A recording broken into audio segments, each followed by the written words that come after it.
All right, welcome everyone. So today we're going to continue on talking about substitution rule for indefinite integrals, and we're going to start seeing some examples where things get a little bit more complicated. So let's jump right into it. We're going to start off with example 4. And in this example, we're going to be doing the integral of natural log x over x. And the first thing we want to think about when we're presented with an integral like this is this one of our basic forms? So is this an integral that I can just have memorized? And for this one, no, we don't have this one memorized. Well, maybe you do. I don't. So we're going to do substitution rule for this one. And if we're looking at it, it might not be clear kind of how to choose u. So we know our first step for substitution rule is we have to pick the inner function. And maybe there's not such a clear choice here. So what do you do in that case? What do you do if there's no clear choice? Well, it helps to break your function apart. So before we get to any integration, let's rewrite this function, and we'll rewrite it as natural log x times 1 over x. And don't want to forget our dx there at the end. So we've split apart our fraction. We know we can do that. That's just an algebraic property. So we can always write a fraction a over b as a times 1 over b. So we can split up fractions. All right, so if we look at that now, we want to look at just identify the different pieces of our function. So what do we have? Well, we have 1 over x. That's a piece of our function.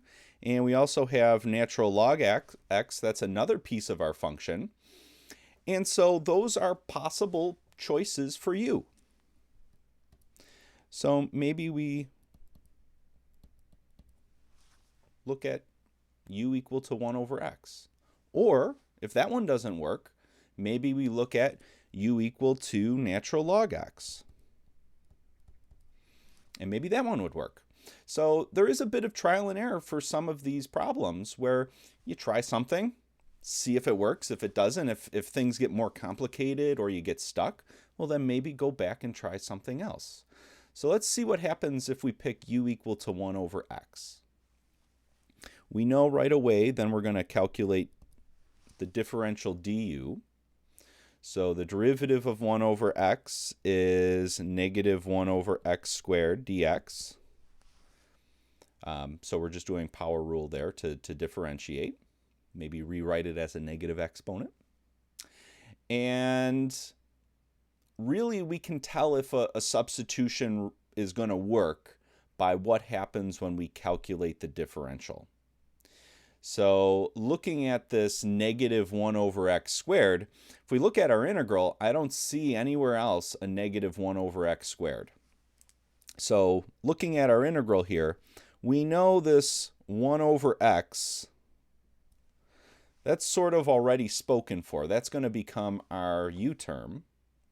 And if we look at the remaining pieces, so what are the remaining pieces? Well, it's the natural log and the dx.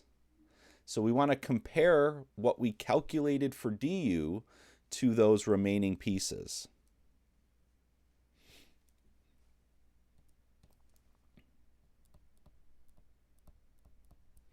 So let's just compare. The leftover terms that are in our integral there, if we were going to pick u equal to 1 over x, that's already spoken for. So what we have left over then is natural log x times dx. And this isn't a very good match. Not very close. You know, maybe there's something we could do, but it's not a very close match. So I would think let's try something else. So let's see what happens if we pick u equal to natural log x. Hopefully things look a little nicer. So if we pick u equal to natural log x, well, we know we're going to calculate the differential du. So we do the derivative of natural log x. That's just 1 over x. Multiply by dx there. Now let's go up to our integral. So we know this natural log x, that's spoken for. That's going to become our u term. And we look at the leftover terms, the 1 over x dx, and that's what we're comparing. So we're comparing what we calculated for du with our leftover terms. Whoops. So we want to compare, again, with those leftover terms. And they're 1 over x times dx. And that looks pretty good. That's a pretty close match. That's an exact match. So that's nice. That tells us we're on the right track. So, if you pick u, you can kind of see when you calculate du if things are going to work out or not. And your differential should kind of fit in pretty close with what is left over in your integral. All right, so this is the one we're going to go with. So it's perfectly fine. Sometimes you might pick something for you and it doesn't work out. That's okay. You try something else. So for this one, we're doing u equal to natural log x. Let's now put in our pieces into our integral. So that's step 2. We're going to substitute all our pieces in. So we know that natural log x is going to become u. So we know natural log x is going to become u, and that's by design. And then we know those leftover pieces, they matched up perfectly. We know those are going to become du. So in our integral, it'll be u du. And that's now just a nice power rule integral that we can do. So that was step 2. All right, step 3, do the integration. So let's find the antiderivative. This is power rule, so the exponent there is just 1. So if we do power rule, we add 1 to the exponent, which bumps us up to 2. Take that new exponent, flip it, put it in front, so 1/2. And then we throw on our plus c, and that's step 3. And then the very last step, what do we got to do? Well, convert back to x. So we started with x's, we got to get back to x's.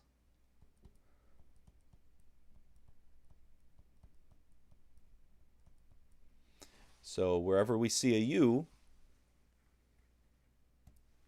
I see one right here, I'm going to replace that with natural log x with our substitution. And that's the last step. And there we go. We have our nice antiderivative now, all in terms of x. So sometimes that happens in this, like we see in this example. You might pick something for u and it's just doesn't quite fit in, then try something different. All right. So like we said, matching differentials is really where you can see if your substitution is going to work or not. And one of the previous lectures, or the last example 3 from last lesson, what we did is we had a nice perfect match. So what was that example? Just to recall here, it was the integral of 1 over x cubed plus 1 times 3x squared dx. I think that's what it was. And what we chose for u, excuse me, what we chose for u in that example, we let u equal the term that was in the denominator. That's one of our strategies. And when we calculated du, we got 3x squared dx. And that's what we calculated for du. So that's what we're seeing over here. And if we compare that to what actually was in our integral, what was actually in our integral? It was that 3x squared dx. And that's what we're seeing here. So if we're comparing the two, what we calculated for du with what's actually left over in our integral, we're seeing that they're a perfect match. Sort of like what we just saw with that natural log example. When we calculated the differential, it matched up perfectly with what was left over. Now, usually this doesn't happen. Usually we have to kind of work with the differential a little bit to, to make it match. And that's what we're going to see in the remaining examples is sort of the steps we sometimes need to take in order to get a better fit. So let's try example 5. We're going to do the integral of square root 4x plus 5. And here, like we said, we're going to have to do a little bit of extra work with the differential. All right, so let's try this one out.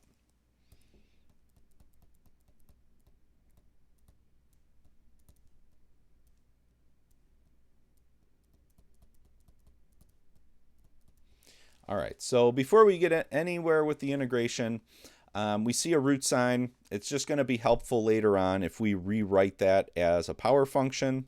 So let's just do that right away, get that out of the way. So we'll rewrite this as 4x plus 5 raised to the 1/2 power. And doing that, we see parentheses. We see something complicated looking inside the parentheses. So that kind of helps with step 1, where we choose u. So we see the parentheses there. Let's let u equal what's inside the parentheses. So we're going to let u equal the 4x plus 5. All right. So as soon as we do that, then we calculate the differential du. And so the derivative of 4x plus 5 is 4. And then we multiply by dx. And we want to substitute everything in. We know that this term here, that was how we chose u.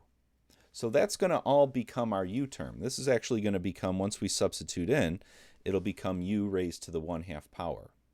So that we already know what's going to happen. Our leftover term then is just this dx. So we want to compare what's left over in our integral with what we actually calculated for du. So let's see here. We only have a dx that's left over in our integral. And so the strategy we're going to take is we're going to solve this differential equation right here. We're going to solve this for dx.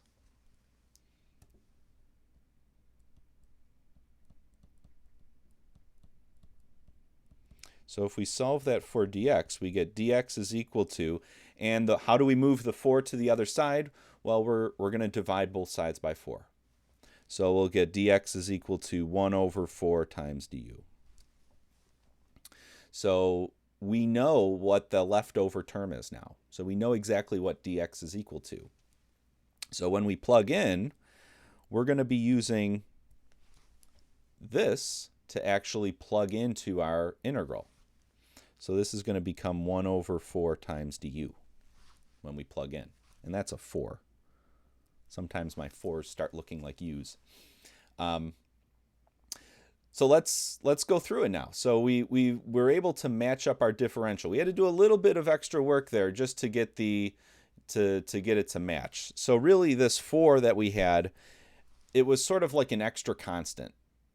It's in our differential, but it wasn't in the original integral. So that's kind of the most common thing that we see is we'll calculate our differential and there'll just be an extra constant that's floating around. So we just got to move it to the other side. All right, so let's put all the pieces in now. So let's do step 2. Let's substitute everything in. So like we said, instead of the 4x plus 5 raised to the 1/2 power, that's going to become u raised to the 1/2 power. And then instead of dx there at the end, that's going to become 1/4 du. And that's an integral we can do. If you want, that 1/4 is a constant, so we can move that in front. You know, maybe that's helpful. Probably can just do it without doing that step, but if you want to show that, sure. And let's find the antiderivative. So u to the 1/2 is just power rule. We can use power rule 4. So we'll keep the 1/4 in front. Our variable is u. So we keep our variable the same. Add 1 to the exponent. So that bumps us up to 3/2. So we were at 1/2. Add 1 gives us up to 3/2. And then take that fraction, flip it, put it in front of the u term. So 2/3 in front there. And we just found the antiderivative plus c. So that's step 3. And then the very last step, just convert back to x. And maybe clean things up as you go along. So if we multiply those two fractions together, some of the 2's cancel. So we end up with 1/6. And then let's plug in what we know u is. So I see a u right here, and I know what u actually is. It's 4x plus 5.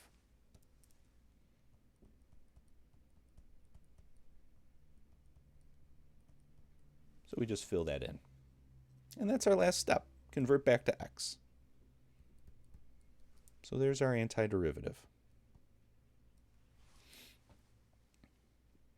All right, so a little bit of extra work with the differentials there. So it just comes down to practice. So, with substitution rule, I like to just practice a bunch of these examples. It's just helpful. This is the integration technique that we're going to see the most. So it's just good to practice it. So let's try example 6. Another nice substitution. So we look at this integral, the integral of x squared sine of x cubed plus 5. And it's not one of our basic forms. It's not something that we just know. So the first thing we're going to try, and really the only thing we know at this point, is to do substitution rule. So let's try it out. So we're going to do example 6. And we're doing the integral of x squared sine of x cubed plus 5. And we're writing this down, and I see a nice big set of parentheses there.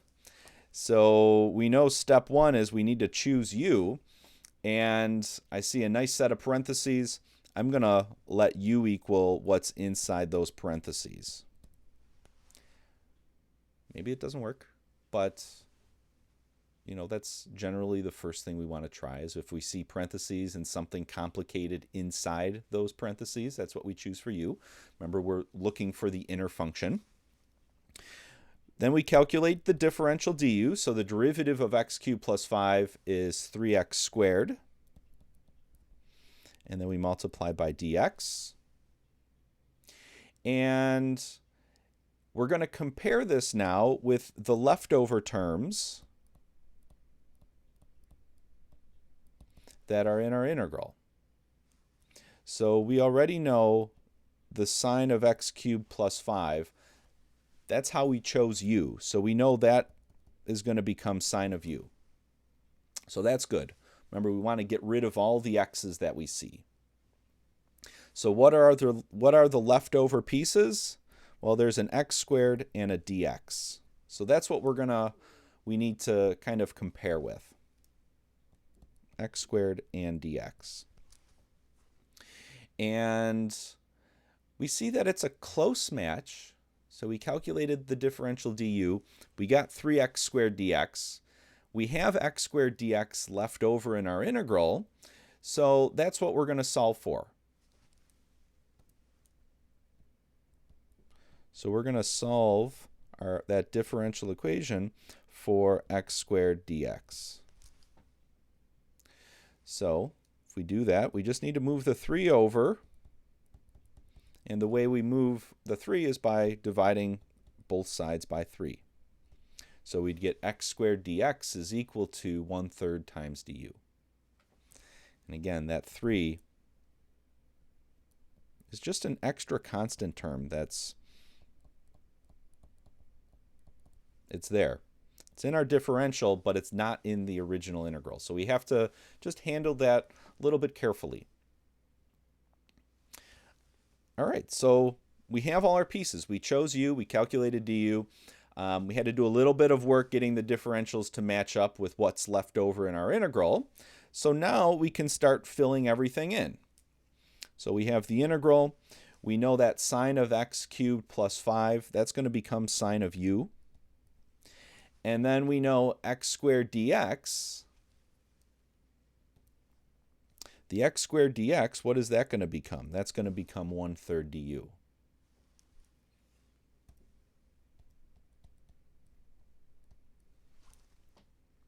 And if you want, you could just put the 1/3 outside the integral right away. It might be helpful if you're having a bit harder of a time seeing how that substitution is happening there. It might be helpful to kind of rearrange the terms a little bit. So maybe at, say, this step right here, before we go on, maybe you rewrite the integral as sine of x cubed plus 5. Sine of x cubed plus 5 times x squared dx. So sometimes that is helpful to put the complicated piece first and then any leftover terms, put them next to the differential. Then you can see this x squared dx, well, that's going to become our 1/3 du. So that might be helpful. But in any case, we put all our pieces in, and we end up with the integral of sine of u times 1/3. Now that is one of our basic integrals, so we can just do that one. So we get the antiderivative as 1/3, and then the antiderivative of sine is negative cosine of u. And we don't want to forget our plus c there at the end. And that's step 3. So we're done with the integration at this point. We just have to do our last step, which is convert back to x. So clean things up. We can make this negative 1/3, and then cosine of x cubed plus 5 plus c. And there's our antiderivative. So, wherever we see a u term in our antiderivative there, we're replacing that with what we know u actually is. So we know u was x cubed plus 5. All right. Good. Yeah, so it's just practice. So let's try another one of these. Maybe a little bit more complicated, where we have to do a little bit more. And this is the integral of 2 minus x over the square root of 2x squared minus 8x plus 1. And let's see what happens. We're going to have to go through the same thing. The differential isn't going to quite match up with what's left over. And before we go any further, what's usually helpful is to rewrite the function. If you see a root sign, or if you see a fraction, try rewriting it as a power function. So use negative exponents, use fractional exponents. So we're going to rewrite this as 2x squared minus 8x plus 1 raised to the negative 1/2 power times 2 minus x dx. So where does the negative come from? Well, the negative there in the exponent comes from the fact that it was a fraction, that it was in the denominator. And then the 1/2 power comes from the fact that it was a square root. So we end up with, for that term that was in the denominator, we end up with 2x squared minus 8x plus 1 raised to the negative 1/2 power. And then the term on top, the 2 minus x, we just move that to the side. All right, so now it's a form that we'll be able to kind of work with a little bit easier. So that's the one we'll consider. All right, so let's see.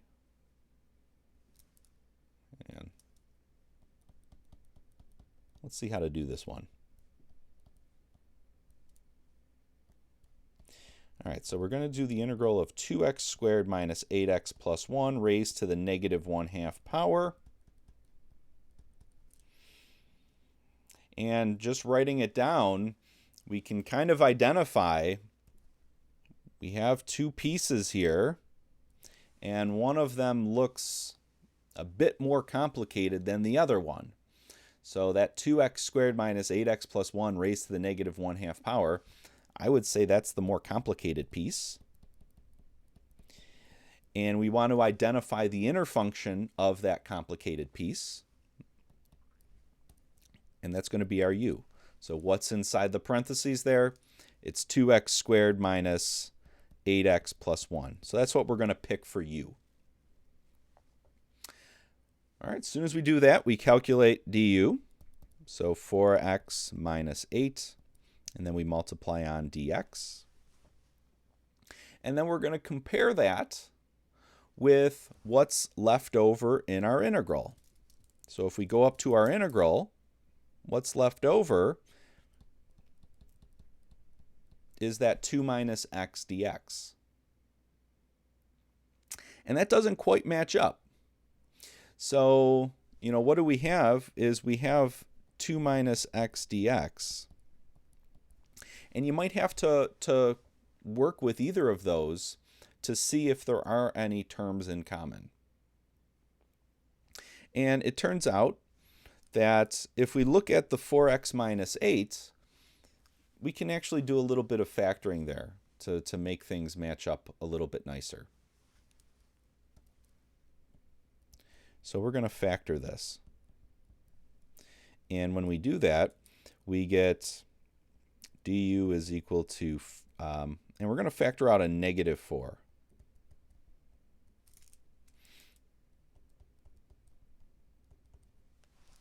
And you can just check.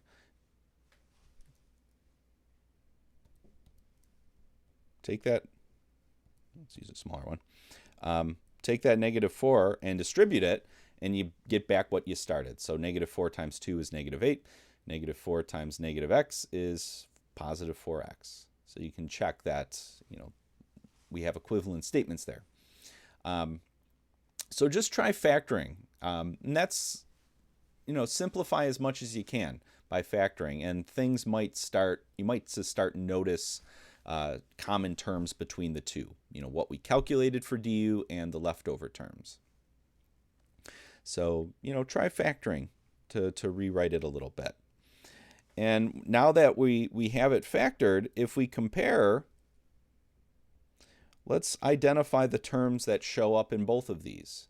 So we have 2 minus x dx in what we calculated for du. We have 2 minus x dx as the leftover piece in our integral. And so in this factored version, we have this extra constant. So it may have seemed a little complicated looking at it at first, but that extra constant, really, we know how to handle it. So what we're going to do is we're going to move that to the other side. So we're going to divide both sides by negative 4. And we're going to solve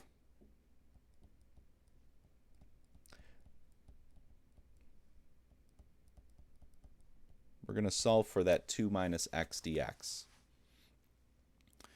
in our differential equation. So we're going to our differential equation here, and that's what we're going to solve for 2 minus x dx. All right, so let's actually do that. We get negative 1 over 4 du on the left, and keep forgetting to switch off of that mode. And then 2 minus x dx on the right. So we know now what those leftover terms are going to be on the left there. So we know that on the left, we're going to have negative 1 over 4 du. So, as you get used to this, to doing these substitution problems, you'd probably be able to do some of this work a little bit in your head, but we just want to show the steps, show the thought process here for how to do these.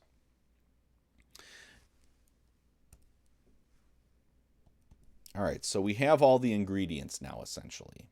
So now let's just plug everything in. So we know that 2x squared minus 8x plus 1 raised to the negative 1/2. That was how we chose u, so that's going to become u raised to the negative 1/2. And then the leftover piece, we know what's going to happen with that. We're going to get negative 1/4 du. And if you wanted to, you could just throw that right outside the integral because it's just a constant. That's step 2. And now we can just do the antiderivative. So the integral of u to the negative 1/2, that's just a power rule problem.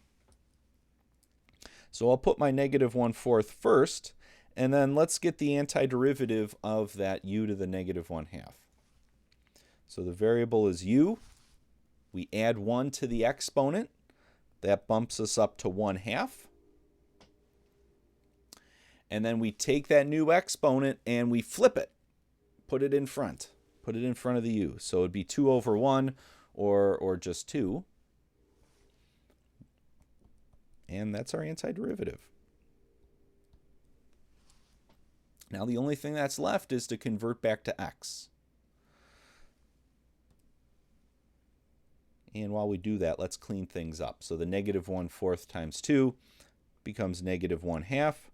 And then we have a u right here, and I know exactly what u is. So let's just fill that in. 2x squared minus 8x plus 1 raised to the 1/2 power. And then we have our plus c. And there we go. That was step 4.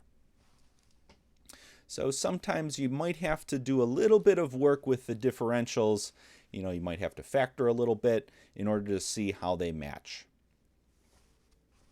All right, we're going to try one more. But we're going to make things extra complicated here. And sometimes it's not just the differential that we have to work with. Sometimes when we're going through our substitution, there might be some x terms that kind of linger on a little bit. And so how do we handle those? So if we're going through a substitution, let's say as a quick example, let's look at what we have here. So as a quick example, let's suppose we were working on an integral and we had chosen u to be 5 plus x. We did all of our work and we got to the point where we had the integral of u to the 1/2 times x du. So we plugged in u where we could. We took care of our differential. We got that plugged in. But we still have this x term that's left over. So remember, before we go on with the integration, we have to get rid of all the x's that we see and somehow get them converted to u. So this step, we can't go any further at the moment. All we know is that we had picked u to be 5 plus x. And so our strategy here is to try to solve that equation for x. Let me give myself a little more room. So we know u is 5 plus x, and our strategy is we're going to solve that for x. So if we do that, we have u equal to 5 plus x. Let's move the 5 over to the other side. And that'll give us x is equal to u minus 5. And doing that, now we know what x is. So we can take u minus 5 and plug it in right where we see that x term. And that's what we're seeing down here with our work. We started with u equal to 5 plus x, solve that for x to get x equal to u minus 5, and then plug it in, and now we have this nice integral here where all of the x's are gone. So we can go on and keep going with the integration. So that's just one extra wrinkle, one extra strategy where if you have some x terms that you weren't able to get rid of, well, maybe you can go back up to what you picked for u, mess around with that a little bit, solve for x, and then plug in what you know x is. And that's what we're going to see with example 8. So let's give this one a try. We're going to do the integral of x cubed times square root 1 plus x squared. And before we go anywhere, let's rewrite this integral. Kind of our standard procedure.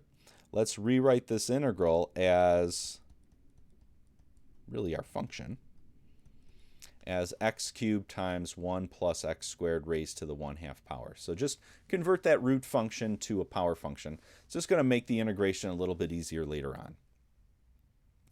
All right, so when we're looking at that, see a nice big set of parentheses there, something that's kind of complicated looking inside it, the 1 plus x squared.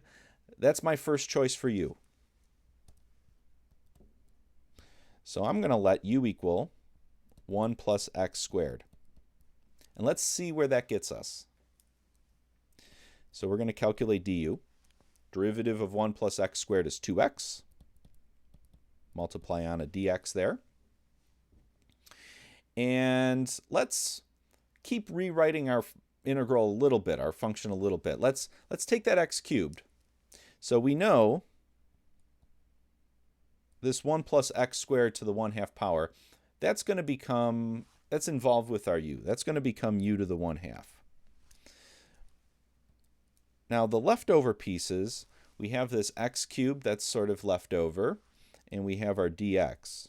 So let's kind of put those next to each other.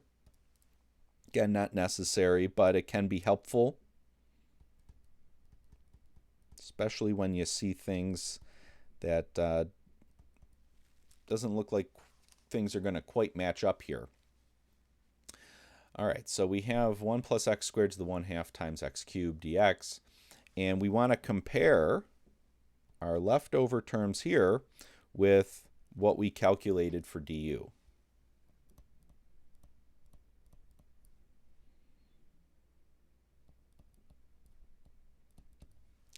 And so really we're kind of looking for, when we compare these, we're looking for all the terms that show up in both what we calculated for du and what's left over in our integral. So if I look at this, each of these has a dx, so that's good.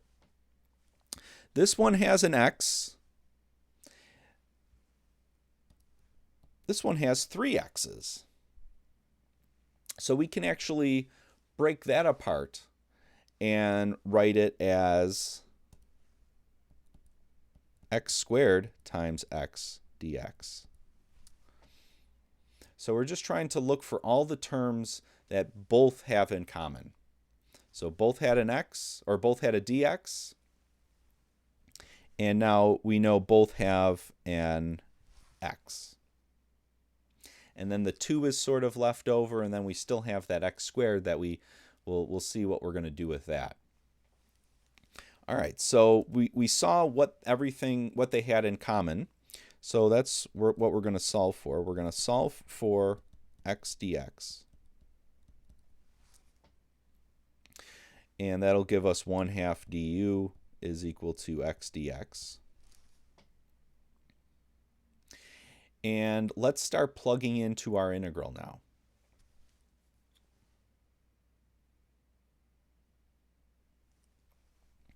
So let's rewrite our integral, and I'll rewrite it with that x cubed term split apart. So just like we did, we split the x squared off from it. And now let's plug everything in. So we know this 1 plus x squared to the 1/2. We know that's going to become u to the 1/2. So let's fill that in. We know x dx is going to become 1/2 du. So let's fill that in. And the only thing that's kind of undetermined at this point is that x squared there in the middle. So, let's just leave it for now. We'll deal with that in the next step. So at this point, we have the integral of u to the 1/2 times x squared times 1/2 du. We can't go to the integration yet because that x squared is still there. So that is an issue.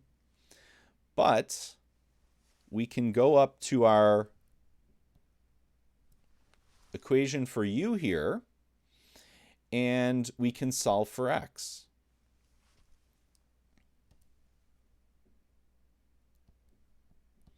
And actually, we only need to solve for the x squared. We want to know what x squared is, so we can just solve for the x squared. Sometimes you might have to solve for x. Here we get to solve for x squared. So if we do that, we get x squared is equal to u minus 1. So now we know what x squared is, and we can fill that in to get rid of the x squared here.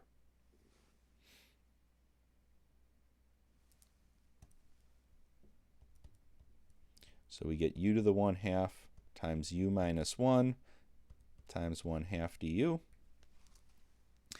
And now that's an integral. It's still a little complicated, but it's something that we will be able to do with power rule. We just have to first distribute. So we're going to multiply that u to the 1/2 through. And when we do that, let's bring the constant multiple out front. And when we distribute, we get u to the 3/2 minus u to the 1/2. Remember, when we multiply, we add exponents together. So 1/2 plus 1 gives us the 3/2. And then from here, now this is just power rule. So we can just do the power rule of each of those. So we end up with a 1/2 in front.